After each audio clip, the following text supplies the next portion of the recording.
I was, I think, around 14 years old when I first listened to Nirvana.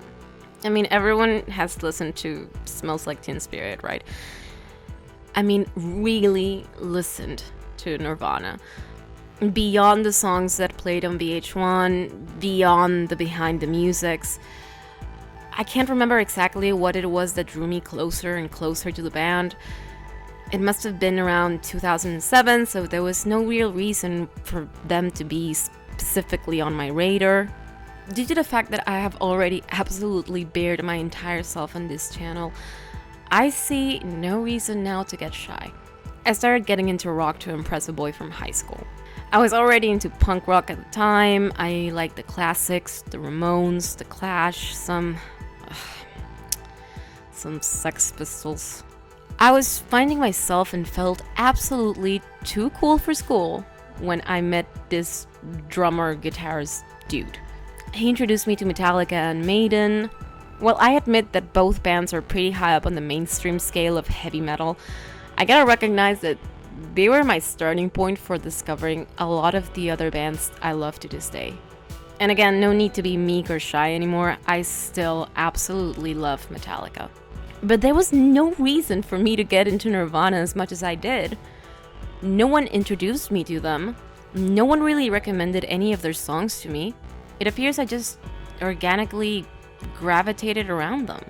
This happened to coincide with my first ever period of depression, a dark, heavy, and gloomy shadow that would haunt me to this day. Something about Nirvana's lyrics struck a chord with me. The fast and more chaotic songs would feel like crashing against the wall, getting back up and doing it again. The more melancholic ones were the perfect soundtrack to the gray evenings in Lima I spent smoking on my ceiling. I knew from the first time I listened to something in the way that someone had already felt these feelings that now plagued me.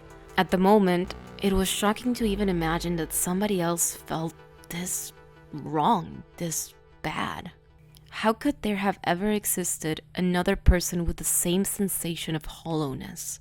It was also around this time that I got to work on recording a fictional play about what would happen if Frank Sinatra just out of nowhere manifested himself in front of Kurt, just as he was about to pull that trigger. It sounds ridiculous, I know, and I even cried. I remember thinking to myself, I wish someone would just appear out of thin air every time I think about killing. And so I listened to every album and song I could get my hands into. I printed a bunch of pictures of the band and of Kurt's artwork. I investigated about his life, his origins, and I had recordings of just about every biographical documentary about his life I could find. I remember having a picture of him in my history class notebook. My teacher, who was and most likely still is a complete asshole, saw the picture and asked me in front of everybody, "Is this how you want to end up? Dead?" I wonder, had she known at the time that the answer could have been yes, would she have asked the same question? Montage of Heck premiered 8 years later in 2015, when I was already in college. Unfortunately, still struggling with depression. I remember how important it was for the fans. Before Montage of Heck, Kurt Cobain's state had been very protective of his art and its distribution. I remember the only documentaries available were either conspiracy ones or those biographical shows like Behind the Music or A True Hollywood Story. This was the first time we got to see a first-hand account of what Kurt left behind. His testimonies in the form of his art and diary entries. Personally, even though I love watching documentaries of my favorite artists and value the work people do making sure that the quote-unquote real story gets told, I am able to enjoy more contemplative works of documentary. You see, there is no such thing as an objective documentary. As soon as footage is selected, diced, and reorganized, there is a perspective, a point of view. It is not egregious to think of a documentary that tells history from a biased perspective, just as it is not a sin to make a documentary from an artistic and heavily personal point of view. Reality is only as one experiences it, and thus it varies. It is important to address that Buzz Osborne, vocalist of the Melvins, qualifies most of what was narrated in the documentary as fiction. Despite that, and in spite of the many people that have addressed these claims, what else can anybody expect from a documentary that's centered around a diary, around a testimony? I too would embellish my diaries. They're mine. Perhaps, especially since life seemed so hollow, so gray, so much like stagnated water, I too would have preferred to recreate my memories. Overall, regardless of the veracity of Cobain's stories narrated in his diary, there's still many other sources of information that are used throughout the documentary. There's also recordings, pictures, interviews with friends and family members. Not that any of it matters to me at this specific moment in time. The other day I was struggling with insomnia, so I opened YouTube and played the videos on my watch later list. One of them was Blind Dweller's video, The Chaotic Creations of Kurt Cobain. You could say that it was this very video that sparked my interest in Cobain after so many years. You see, with time, I sort of started to identify more with Hole and by essence with their lead singer Courtney Love. After having experienced a series of traumatic events that ended up with me becoming an unhinged and loud version of myself, it was quite easy to identify with Courtney. I too became the hated Jezebel. A pariah dressed in lace and satin, a force of nature not to be admired, but to be reckoned with. A beautiful accident, an unwanted daughter that people kept trying to get rid of. And I maintained this stance for years because I needed it. Because the world was too much of a fucking menace for a 5 feet tall young woman with a taste for danger and a bad judge of character. I had forgotten sensibility and replaced it with anger, with explosion.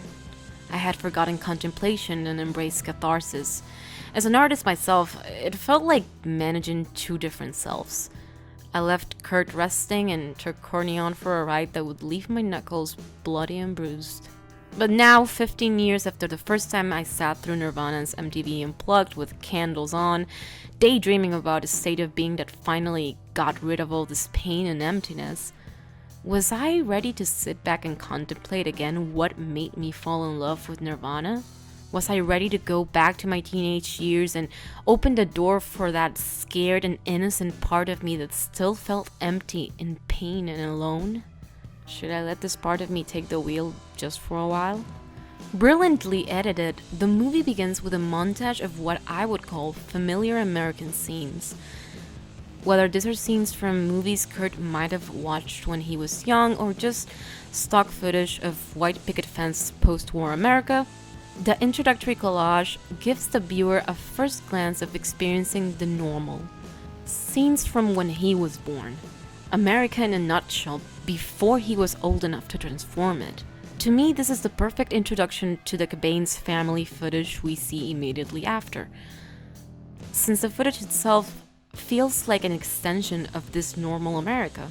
We get to see the old 60s Christmas tree with the tassels, the 60s hairdos, streets filled with snow, and most importantly, this lively blonde kid that looks like he came straight out from a Sears catalog. It's hard for me to relate to Kurt's story when it comes to his parents' divorce. Obviously, I come from a time where most of my friends' parents were divorced. Having loving parents that were still together was an oddity.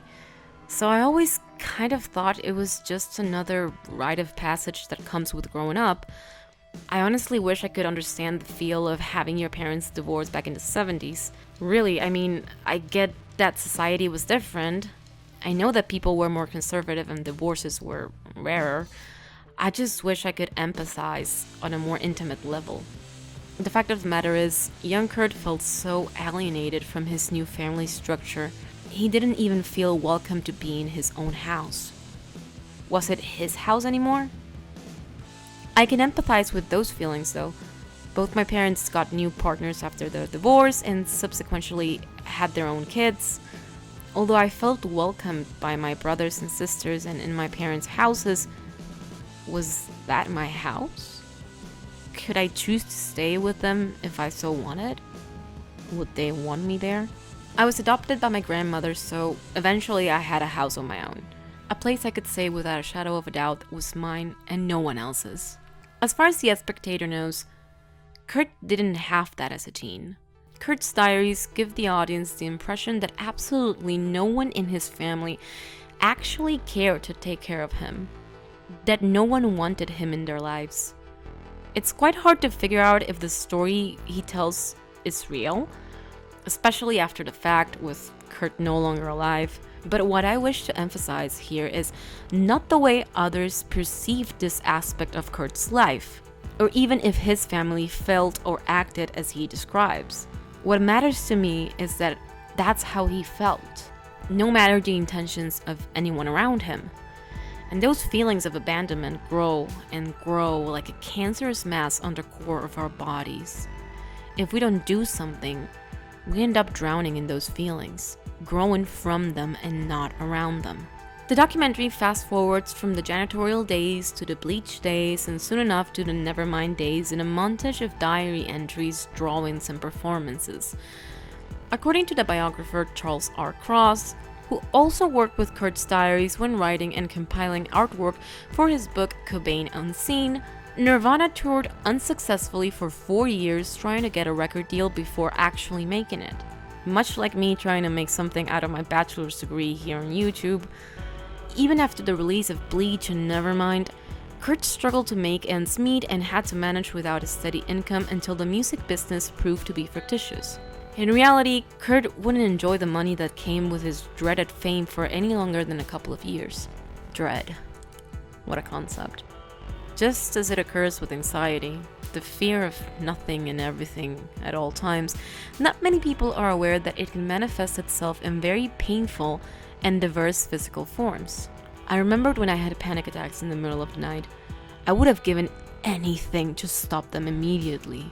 Kurt Cobain's drug abuse is often framed under these rose-tinted glasses along with stories starting the members of Motley Crue or, ironically, Guns N' Roses.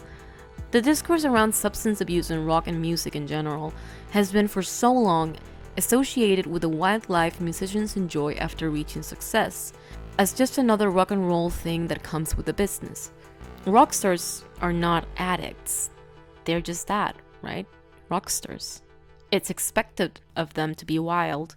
It's part of the job to be excessive. What could possibly drive a human being to find every available opportunity to destroy themselves? I'm sure I don't have to spell it for you. But what I'm begging you to do is, please, think of how we currently think of mental illness when you frame Kurt and his art in your mind. I always thought there was a discontinuum on the way the public perceived Kurt Cobain that came with generational changes. People that lived through the 90s might have been more heavily influenced by Kurt's image portrayed in the media, just as younger generations that had access to more intimate portrayals of the artist might have been able to see past the public persona and into the artist as an equal. Kurt's substance abuse started taking a heavy toll on the band's performance after his first overdose on January 12, 1992, the same date they played on Saturday Night Live. Over the course of the next couple of years, Kurt would suffer multiple overdoses and attempts to rehabilitate. This is around the time he married Courtney Love, lead singer of the band Hole. Let's take a break, shall we? First things first, I won't even consider entertaining any semblance of a conspiracy theory that suggests Courtney had direct responsibility for the events occurred on April 5th, 1994. That being said, as I mentioned earlier, I too relate with the figure of Courtney Love. Love came from a broken home as well as Kurt. Having spent some time in the system and also coming from heavy feelings of abandonment, she was someone that Kurt could relate to. Courtney struggled a lot to earn a living until she gained access to a small trust fund in 1981. Even then, still a teenager, she struggled to pay for all her expenses and worked as a stripper for a while. In Cobain Unseen, Charles R. Cross mentions that they both had signs of being narcissistic. With Courtney's more public persona, it is easy to identify the light show of her ego taking center stage, backed by her immense talent.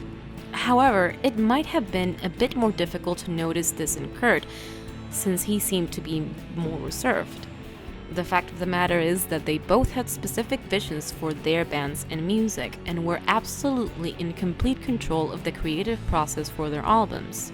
They were both heavily driven by their need to succeed. Courtney Love is whole just as much as Kurt Cobain was Nirvana. No matter how true it was that Courtney pretty much hunted Kurt, he was in equal parts just as in love with her. While we can argue that Courtney's drug use was somewhat of an incentive for Kurt to continue using, I for once believe that the adult man was entirely responsible for his actions. Regardless, with Love's wild demeanor, it was hard not to paint her as a villain. To set matters straight, both of them used before meeting each other. And Kurt most definitely had suicidal ideations way before meeting Courtney. Charles R. Cross even goes as far as to mention an episode when Kurt was a kid in which he stared at the body of a young man that had hung himself in the woods for an hour before he was taken away from the scene. This episode, according to Cross, would be the beginning of his fascination with death and suicide. After marrying a pregnant Courtney Love, they both moved to an apartment in Los Angeles, where Kurt would take a break from music and started painting again. As usual, the subjects of the paintings would be death, birth, menstruation, sexuality, heaven, and hell. As mentioned by Love in the documentary, Kurt took a break from Nirvana because he wanted to stay in the apartment, paint, do heroin, and play his guitar. Kurt's paintings took center stage around this time and even threatened to dissolve the band. No matter how much Courtney was portrayed as a villain and an obstacle on Nirvana's road to fame, as stated by Cross and evident in most of their interactions during the documentary, Kurt loved Courtney to death. He defended her from any negative comments made about her. There seemed to be no secret regarding Kurt's desire to continue using, regardless of the many times friends and family tried to get him to rehab, most importantly trying to get rehab to stick. In many interviews, Courtney Love has stated that she stopped using the moment she found out she was pregnant with daughter Frances Bean. The same cannot be said of Kurt. Despite deciding to quit drugs around the time of his daughter's birth, and as a matter of fact, he was disintoxicated at the same hospital Courtney Love gave birth to Frances. According to Cross, he got out of the hospital the next day to buy drugs and came back with a gun. Cross also mentions Kurt was so scared that Frances was going to be taken away that he tried to convince Courtney to be a part of his suicide pact. Allegedly, she took the gun and he dropped on the floor crying. After the media started reporting on their drug use and alleged incompetence to raise Frances, Kurt became enraged at the press, and this marked the beginning of their problems with the state regarding the custody of their child. Despite these problems, Kurt continued on trying to rehabilitate himself, opened up about his drug use, and seemed to have made the decision to take care of himself. Frances had arrived in Kurt's life as a shining light at the end of a dark tunnel. Nirvana returned to the studios in February of 1993, the year I was born, and started recording their soon-to-be last album, In Utero. A month later, Kurt, Courtney, and Frances were moving into a rented house in Lake City, Seattle. In September of 1993, In Utero was released. According to Cross, despite Kurt's attempts to create an album that scared any fans of the band that enjoyed the sound of Nevermind, In Utero became number 1 in the charts as soon as it was released. This year proved to be turbulent as Cobain overdosed multiple times, his heroin use appeared to have increased, and he was arrested for domestic violence after allegedly choking Courtney during a fight after she opposed to the idea of having guns in the house. Despite Kurt's insistence on not touring, he was convinced by pretty much everyone to go on tour. In November of 1993, Nirvana recorded the now mythical MTV Unplugged. According to Cross, Kurt designed the set in order to resemble a sort of funeral. In January of 1994, Kurt and Courtney bought their first house. Almost immediately after this, Nirvana had to start their Europe tour for the album In Utero. In a photo shoot in Paris, he insisted on being photographed holding a gun into his mouth. Despite this being a recurrent theme in his artistic expressions since he was a child, according to Cross, after so many overdoses and threats of killing himself, this running gag was no longer amusing. Kurt tried to commit suicide in Rome after finally reuniting with Courtney to celebrate their anniversary. She fell asleep and he mixed a whole bunch of pills with champagne. He even left a suicide note. When Courtney woke up, he was taken to the hospital and was in a coma for a day, after which he returned to Seattle. Before traveling, he called a dealer to make sure he had a fix when he returned home. This is where the documentary ends with the following ominous words. 1 month after returning from Rome, Kurt Cobain took his own life. He was 27 years old. Continuing with the story, by the end of March 1994, it was obvious that Kurt was no longer trying to keep Nirvana alive. He equally stopped creating art. According to Cross, Kurt was involved in 2 incidents regarding fights with Courtney. One of these fights involved Kurt locking himself inside of a room, threatening to shoot himself with one of his guns. The police arrived and confiscated his guns. Kurt was arrested for a couple of hours and was allegedly asking for money for drugs in the streets once he was released. According to Cross, after Courtney decided Kurt could no longer bring drugs into the house, he resorted to living in cheap motels. On March 30th, 1994, he bought a shotgun, hid it in his home, then flew to Los Angeles to go to rehab. 48 hours later, he escaped rehab and returned to Seattle. He got lost for 3 days before going to his house. Courtney hired a PI from her own rehab facility in Los Angeles as soon as she heard of his escape. However, Kurt managed to sneak into his Seattle house without being seen. His last piece of writing was his suicide note. I never thought I was going to outlive Kurt Cobain. I mean, he died right after I was born, but somehow 14 years after his departure from this world, the idea that that might be me someday was installed in my brain, along with all that 27 Club nonsense. But it wasn't nonsense to me at the moment. It somehow made sense that some people just had too much inside their head, that some people exploded like depressing fireworks. I'm not sure when, but at some point these feelings of impending doom disappeared. Life was way too hard. It was hard to imagine an abrupt end to my suffering. Dealing with it became my way to keep myself alive.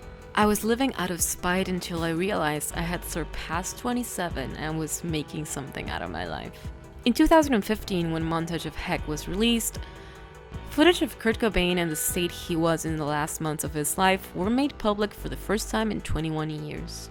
The everlasting flame of the legend that the media portrayed was being shown as a human. For decades, we refused to talk about Kurt's struggles with mental illness and addiction, as if talking about it would diminish his artistic merits. Why? Why was his illness perceived as an artistic weakness? As a subject that should not be discussed in order to preserve his legacy? Or even worse, why was his illness perceived as part of some essential artist package? Some years before the premiere of Montage of Heck, Amy Winehouse lost the battle against addiction while in recovery. I don't think at all that the public treated her remotely with the same idolization as they did with Kurt. I mean, it is quite obvious that one was put on a high pedestal and the other viewed as a talented addict that died a predictable death. On that note, the demonization of Courtney Love by both the media and the public shows one more time that Kurt's figure was far from being considered as an individual. If Kurt had an addiction, there was always discourse on how it all must be somehow Courtney's fault. Like I said, I refuse to entertain any of the conspiracies, and if you wish to watch a video on the matter, Bernie Vitz has a great one. Link in the description. But I do think it's important to recognize the difference between the way Kurt was remembered and how Courtney was treated from the start. Regarding the figure of Kurt Cobain, it is obvious that the media and audiences have very polarized opinions.